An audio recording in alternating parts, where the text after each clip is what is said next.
Welcome to the Sooners 360 Recruiting Podcast, a podcast for OU recruiting fans by Sooners 360. Each week we catch you up on the latest in OU recruiting news and provide opinions and evaluations on all things OU recruiting. I'm Chris Mason, lead recruiting analyst for Sooners 360. This podcast is now sponsored by Sooners 360 on Patreon.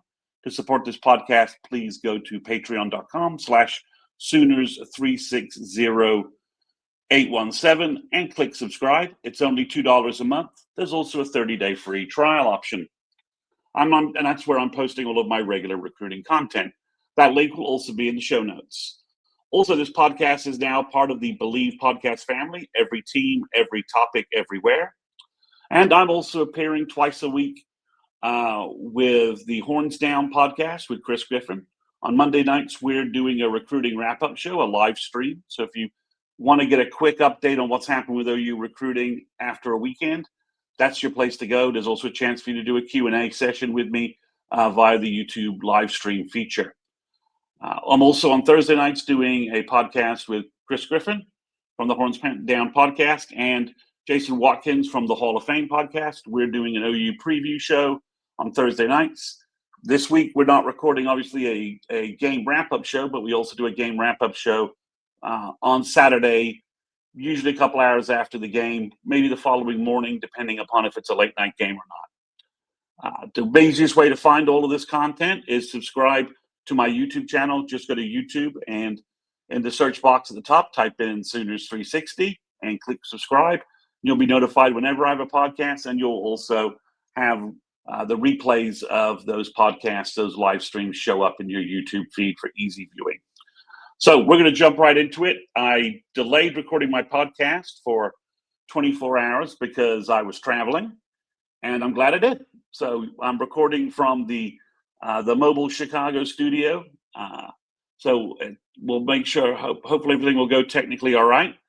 And this is episode 140, a morning of O-line commits. So on this show, we always start with commitments, good or bad, OU getting guys, OU not getting guys. And I have the pleasure of saying that OU early this morning, 8 a.m. Central Time, got two commitments pretty much within a 15-minute stretch of time, maybe even shorter than that,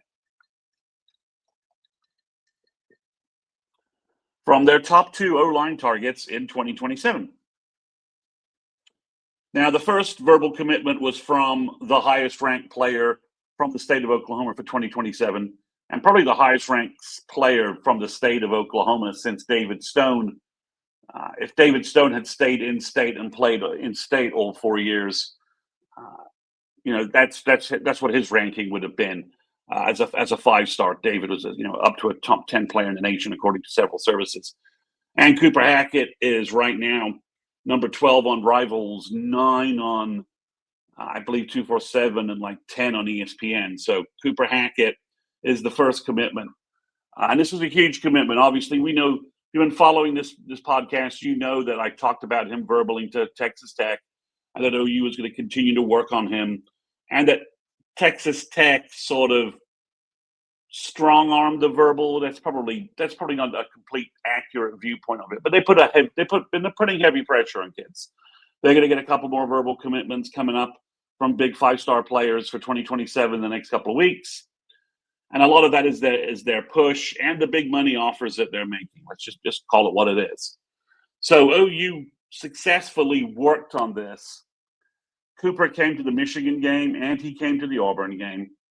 And I think he just decided that he wanted to, one, come to OU. Two, he wanted to be coached by Bill Bedenbaugh. Three, OU provided some NIL, didn't match what Texas Tech was doing, but provided some NIL.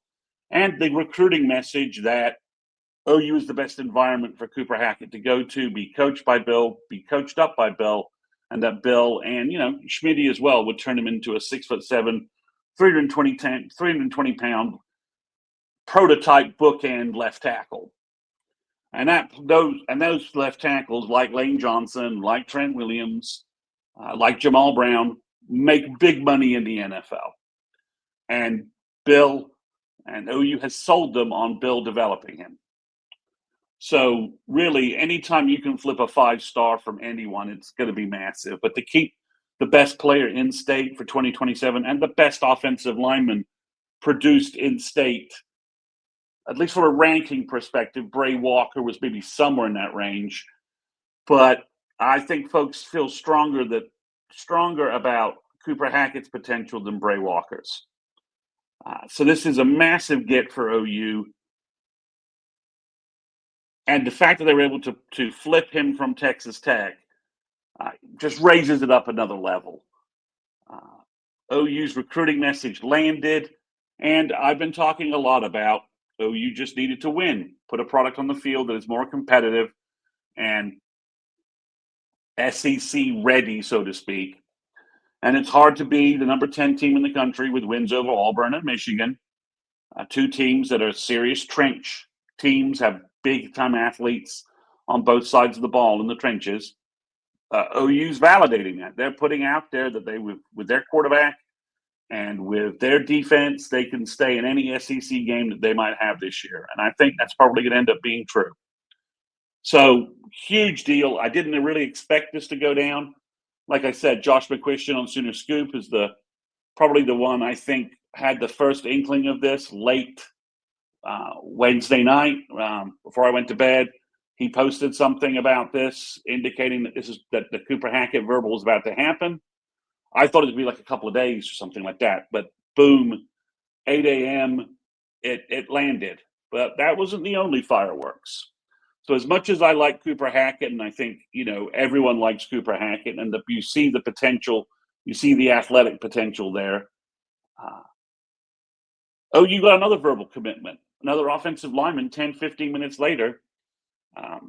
While Cooper Hackett is from Fort Gibson, Oklahoma, they got a verbal from Caden Penny. I keep on saying Caden Perry, I don't know why. Caden Penny from Bixby, who's an offensive guard. He's the number 34 player on Rivals. He's a borderline 5-star. He probably could be a right tackle in college, or he could be an offensive guard. He had just an amazing camp session at OU over the summer where he kind of went from, okay, that's a guy OU should really be tracking, to that's someone OU has to get. He's 6'4", 275, 280 right now. He'll be 300 by the time he enrolls at OU, and he can easily play at the 315, 320 mark. And he's just a bruising, physical athlete.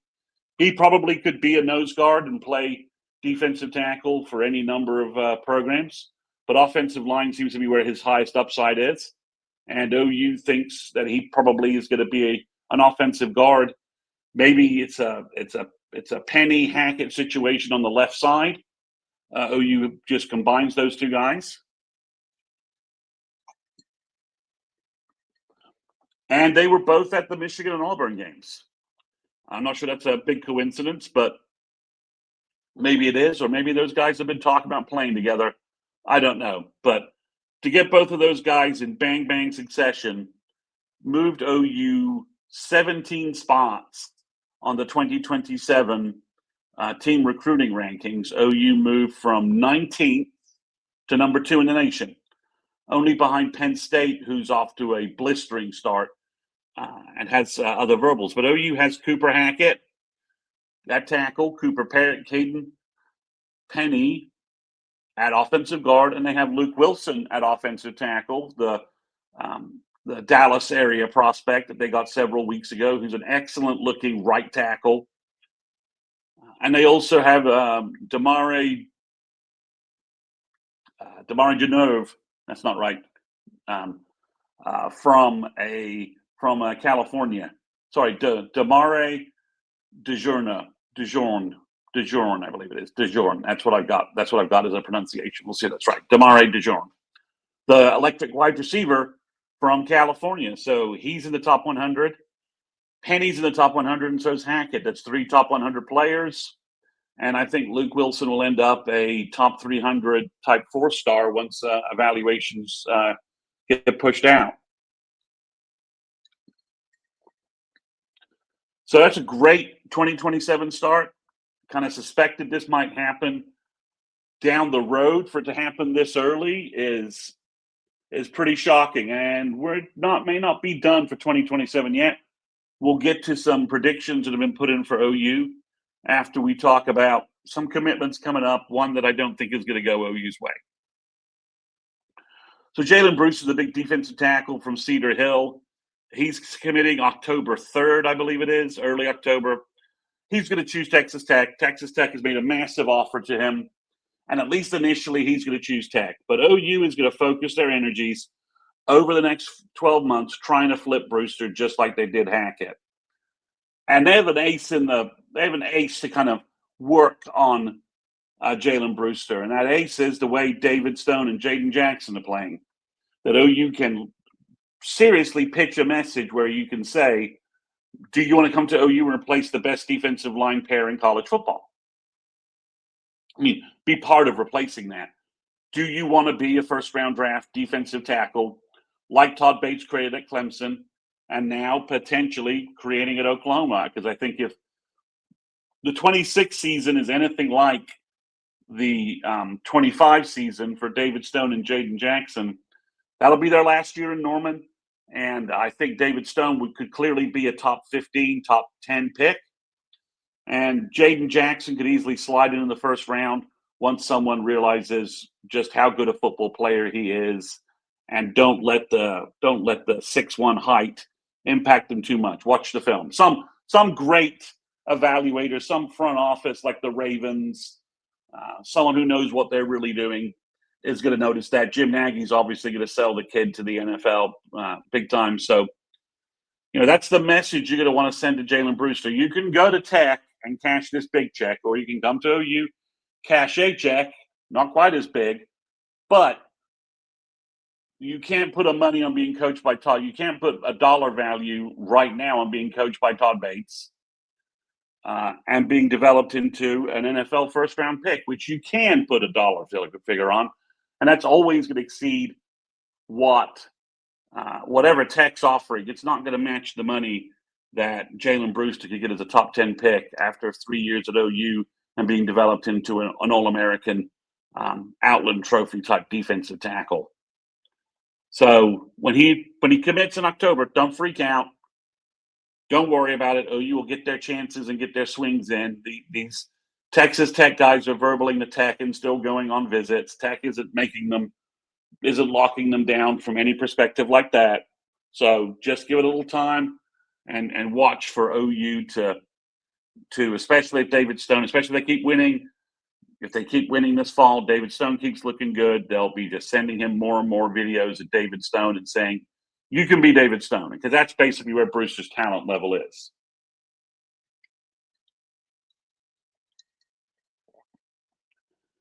Okay, so we have a bunch of predictions for OU. The first one was right before, I believe it was Monday, OU, maybe it was Tuesday with it's kind of blending together with the whole John Mateer injury fest and the SEC scheduling stuff. But so OU has offered Daniel McMorris, who we've talked about a number of times, the offensive tackle from Norman North. He's 6'5", 265, very good athlete, big frame, would be a left tackle probably in the OU scheme. And you got Deacon Schmidt at right tackle, so that works out well. And he's getting lots of predictions to choose OU. He may take a couple of visits, still has an official visit to take with OU. So OU still got that holding back. He's been to the home games, and I think it's just a matter of time before he commits to OU, gives OU 3 offensive linemen in the class. I think they still need a 4th, and I believe they're working on that. But it would be a big win. Nice addition, another in-state player. And I think I think the ceiling's low, but the floor, reverse it. His ceiling's sky high. There's a floor there because he has to put on weight and do what he needs to do with Schmitty to be able to be a offensive lineman in the SEC. But the potential's there. I think it's sky high. So another guy, basically since Nagy came in, has all the NFL measurables, and could easily be the next big offensive tackle for the Sooners. Sorry, my eyes are just bothering there for a sec. All right. Other predictions for OU. The Auburn visitors, Jacob Curry, the linebacker from Miami, who OU offered. He's now a 5 Rivals 4-star. He wasn't when OU offered him. Everyone, the 3-star U folks were like, why are we offering this guy? Well, he now has offers from Miami, FSU, and Ohio State. And he's a top 200 player on Rivals. So OU knows what they're doing in linebacker offers. It's just to leave it at that. And then Braden Allen, the wide receiver from Louisiana, visited. He's been predicted to OU. He's a Tulane verbal still technically. He's got a Colorado visit set up, and he's trying to schedule one more visit. I think OU can land both of these guys, but while they're still taking visits, the predictions I think are they're a little soft. So we'll see what happens. But they both had great visits, and visits to the point where folks like Chad Simmons and Steve Wiltfong are predicting them to go, and Steve Spiegelman are predicting him to go to OU. So that's a good sign. So we'll just need to see how it plays out and if these official visits happen, or do they shut things down and choose OU. Very likely we could see something happening for both players in the next sort of 10 days. But that's not it. So, it's like a game show. And yet there's more. For 2027, we got 2 predictions for OU. The first one it's from Steve Wiltfong and Steve Spiegelman kind of tag teaming it. Is Jackson Roper, the big offensive tackle, offensive guard from Colorado. He's 6'4", 6'5", 290. Again, continuing the trend on the offensive line. He camped at OU, had a great camp. Bill got to coach him up, see how coachable he was. Nagy offered him in person. So OU's making those connections. The staff is working it from both sides. And he has offers from Ohio State, Michigan, and Bama. So his profile is way beyond the 3-star profile on a couple of the ranking services. He's going to end up being a top 250, top 300, 4-star consensus once things break down. He's from Colorado. He works out with sort of the same O-line trainer that Deacon Schmidt does. So OU's got connections there. I'm sure he knows Deacon. So there's a lot of connections there. So we'll see if Jackson Roper becomes the 4th offensive lineman in this class and gives you a good class with real talent and real flexibility in terms of some positional versatility from several of the guys in the class. Both Penny and Roper can flex between guard and tackle. So you're going to end up with a big athletic front if all 4 guys at some point ended up at OU and ended up playing on that offensive line. We're just a center away from potentially having a 5-player class. And that center would be, you asked me today, that center would be Gus Corsair in 2027 from Kansas, who's been in Norman several times, has camped back-to-back years in Norman, and the progress year to year was considerable. Let's just say that. It's significant. The kid works really hard, really likes Bill's training, and really adapts to it. So the last prediction to come through is Crew Jones, the defensive end outside linebacker from Utah. He's 6'4", 230, very much, and this is just because they're in back-to-back classes. It's very similar to Jake Krull in terms of defensive end outside linebacker play, in terms of how advanced he is in using his hands and moves and counter moves. He's number 33 on ESPN right now. He's lower ranked on some of the other services, but that gives you an idea of his highest ceiling. That's how high his ceiling is. So again, be fascinating to watch if that prediction turns into a public commitment. But if it does, it would be the first defender in 2027, and just a clear sign that OU's defensive transformation from, I think I saw George Stoyer post this on Twitter. I think when Brent first got here, OU was the 82nd team in the nation in total defense, and now they're number 2. So I think you're going to see OU's 2027 defensive recruiting be at an extremely high level, just because of the defense is just getting so much positive buzz and so much positivity in the way they play. There's stars at every level. And that stuff plays in recruiting. In terms of official visitors for the Auburn game, I know it seems like a world has happened since the Auburn game, but this is my first podcast since then. The main one is the official visitor was James Tank Carrington, the defensive tackle from California. 6'3", 275, something in those ranges, probably where he's at right now. He had a fantastic visit. Seemed to be having a great time on Instagram based upon everything that he posted. So that all seems to have gone great and locked him down as a Sooner. For 2027, OU did add some new visitors on campus, names we hadn't really seen before.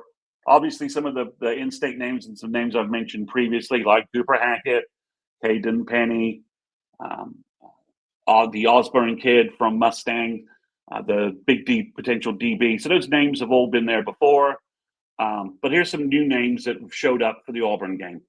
Kyler Kuhn, an offensive guard from Kansas City. He's a 4-star, top 200. I think this is his first visit to OU, and things seem to be going well.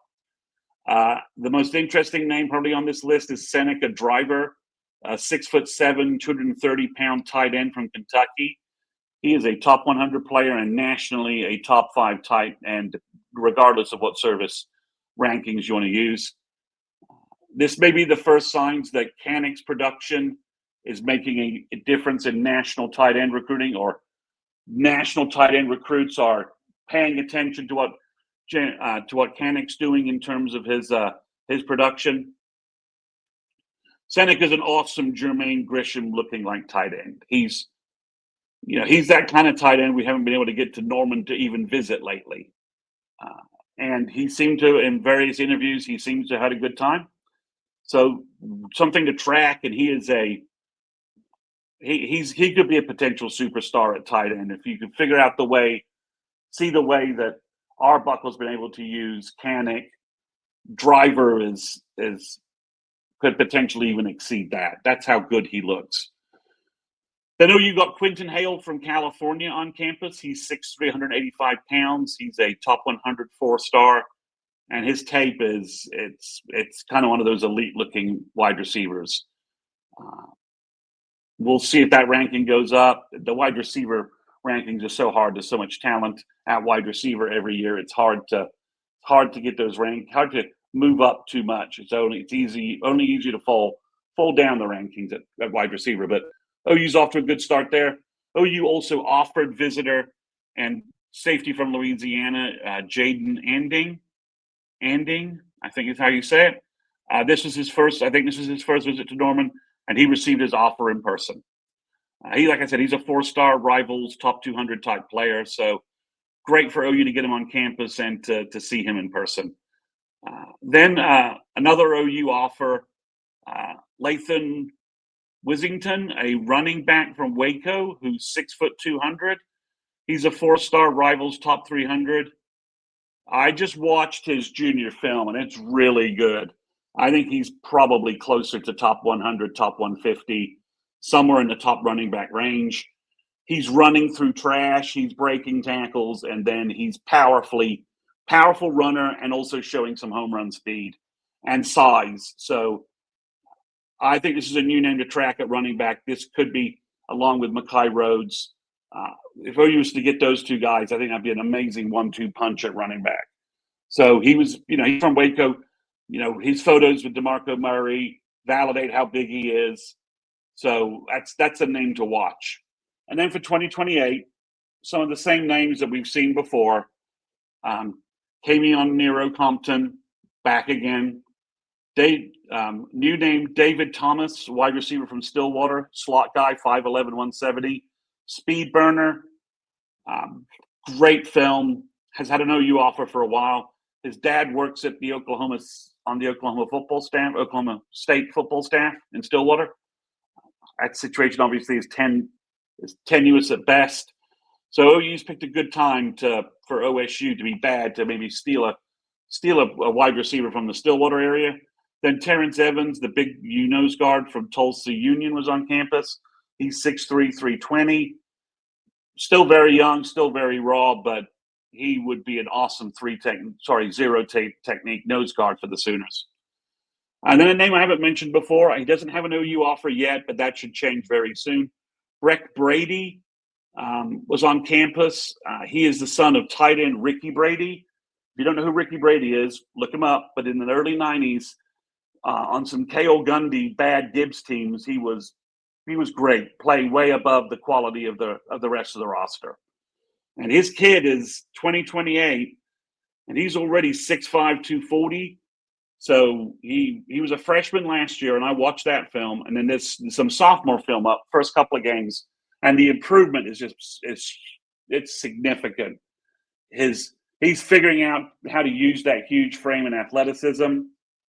I think he might end up at defensive tackle. He could also maybe be an offensive tackle, but he does play tight end and plays it well, just like his dad.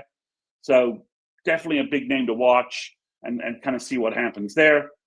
Then OU also had a visitor from Dallas. J. Storm Knight is the name. It's a great name. He's 6'7", 340 and an offensive tackle. Don't know much about him. Doesn't have an OU offer yet, I believe, but another new name to track. In terms of new offers, just two new offers. The first is 2027 wide receiver Milan Paris, 6'5", 200 from Ohio. Iowa State verbal. His film's very good. He's a deep threat, athletic, has good speed. Iowa State has done a good job finding these guys and turning them into NFL wide receivers. They just had two big guys like that drafted in the NFL. Then for 2028, OU offered Roy Oliver. He's a 5'11", 170-pound cornerback wide receiver athlete type. And he's a teammate of the Jandros. He's out in Arizona. And he has a large number of elite Power 4 offers. So that's all the current news. Big commitments to start. Maybe some more coming. So keep following this podcast. Thanks for listening. Make sure you subscribe to the podcast on your platform of choice. Also, make sure you subscribe to YouTube if that's the channel you want to use to watch this. And finally, please visit patreon.com/Sooners360817 to subscribe for my other recruiting content on Sooners 360 on Patreon. That Patreon site helps me keep this podcast free. Allows me to broadcast this. It gives me all the resources I need to give you the resources that help keep this podcast free and keep this podcast going.